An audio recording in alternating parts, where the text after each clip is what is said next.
Our top story today comes from the World Trade Organization and the international controversy over rare earth materials.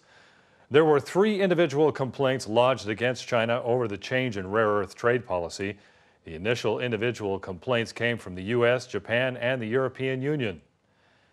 At the request of the United States, the European Union, and Japan, the World Trade Organization Dispute Settlement Body established on Monday, July 23rd, a panel to consider China's exports of rare earths, tungsten, and molybdenum. The 3 complainants requested that a single panel be established to examine their 3 individual complaints regarding the change in rare earth international trade by China.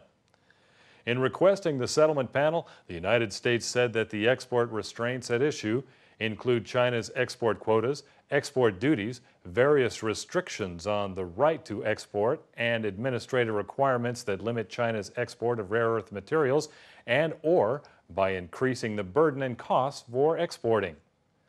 The European Union said that export restrictions in this dispute constitute a violation of China's WTO commitments undertaken under the General Agreement on Tariffs and Trade, also called the GATT Agreement, as well as violation of commitments undertaken in China's accession protocol, specifically aimed at these types of restrictions.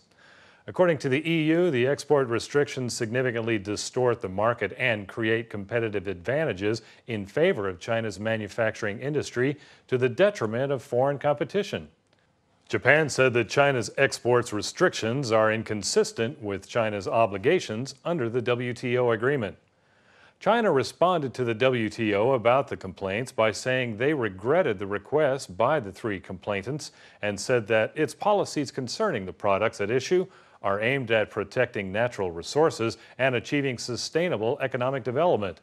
China said it has no intention of protecting domestic industry through means that would distort trade. The WTO members announcing they wanted to exercise third-party rights were Vietnam, Norway, Oman, Korea, Saudi Arabia, Brazil, India, Canada, and Colombia.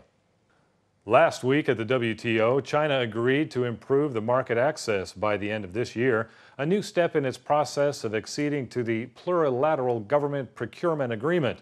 China said it would take into account all of the requests made by the parties to the GPA for an improvement of its previous offer submitted in November of 2011, which had been considered insufficient. The WTO committee invited Malaysia to become an observer to the GPA and elected Bruce Christie of Canada to the next chairman of the committee.